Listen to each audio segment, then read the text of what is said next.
Welcome to my tarot card reading for August 2016, Scorpio. Let's start immediately with your reading, Scorpio. We have Chango, we have Karma, and we have the Moon. Notice that the Moon has a sword piercing a heart. So it's letting us know, in my experience every single time that comes out, it's talking about painful situations, things that are painful. And it could be anything, obviously. Karma, I don't think I have to remember anyone what it really means. And then we have Chango. And in this case, we can see Chango as being a prisoner. And in other words, Scorpio, you are a prisoner of your actions. You're a slave of your actions. Okay? You have to be aware that whatever you say or whatever you do, especially during this month, it might have repercussions. It might have effects in your life. So they're warning that you have to be aware of this situation, of this effect, or whatever you want to call it. Okay? I'm not saying that it's good or bad. You could do things that might end up becoming really good. But that's if you learn how to do it. But if you do the wrong thing, you should expect the wrong thing as a result. Okay? But they're warning you that you have this power of undoing what you're doing. Okay? And they're warning you. We have here St. James, the Knight of Staff. We have the Five of Staff.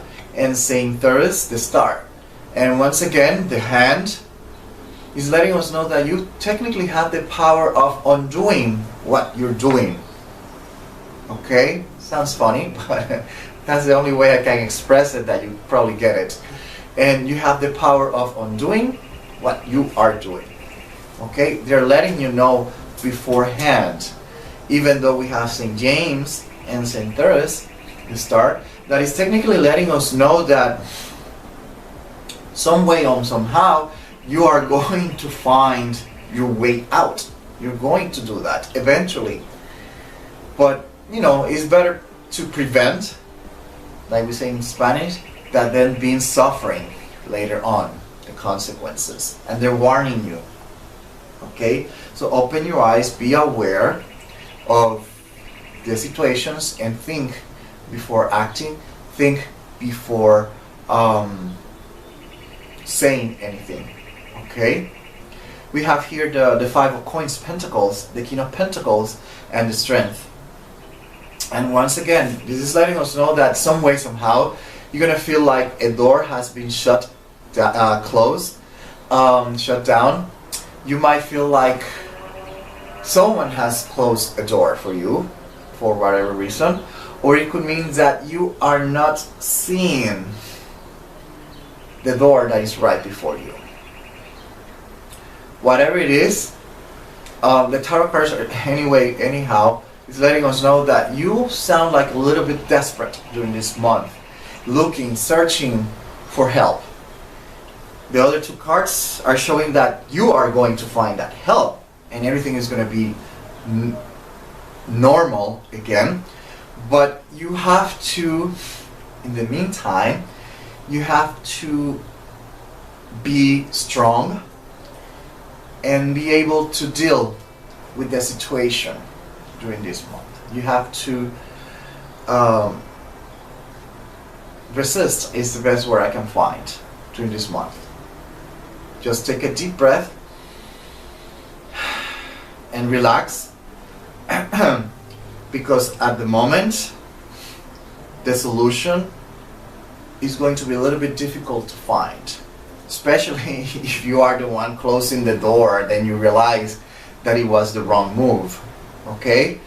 So the tarot cards are letting you know. We have the Prince of Pentacles, the Virgo Chariot, Mercury, and we have the World with Saturn, Libra, Capricorn, Aquarius.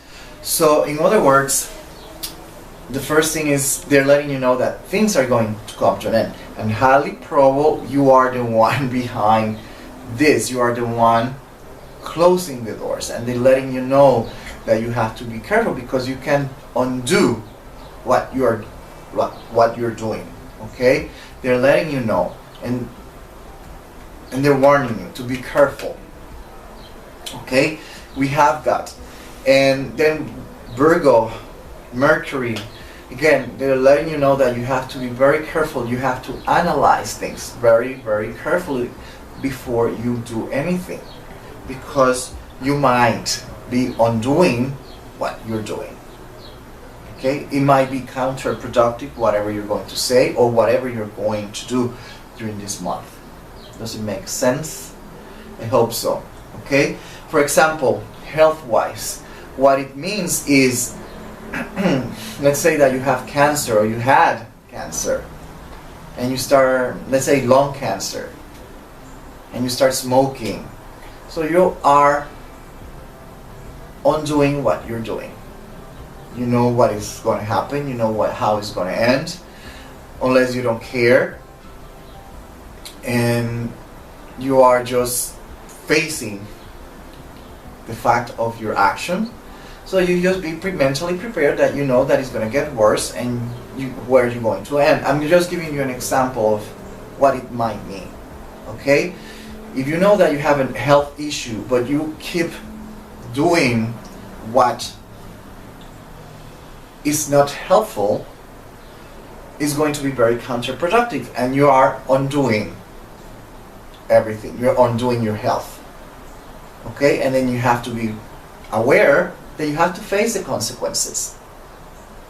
Okay, the same thing at work. Let's say that you are at work and your boss is telling you to do this, and you are aware that it's not going to work. But you know what? You're not the boss. So you just make sure that everything is perfectly done, following the rules.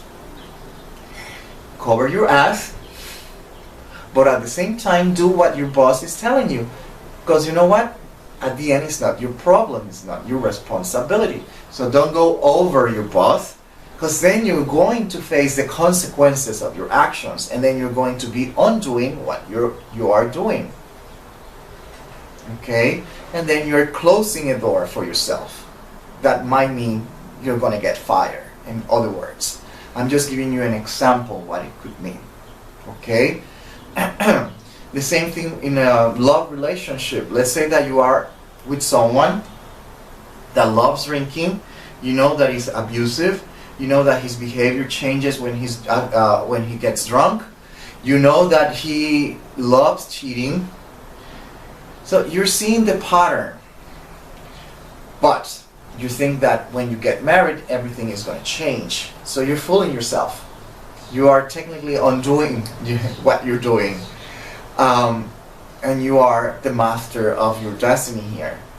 And at the end, you're going to start seeing the consequences. And you shouldn't, blame anyone but yourself.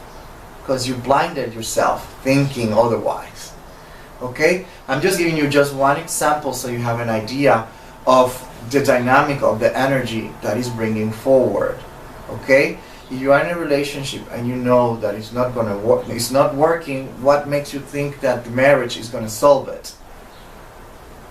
Okay, and you are in a relationship already, when I mean marriage, and you're going to therapy, marriage counseling, and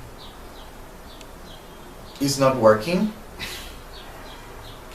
then there was a solution, but it's not working. It's up to you what you're going to do next.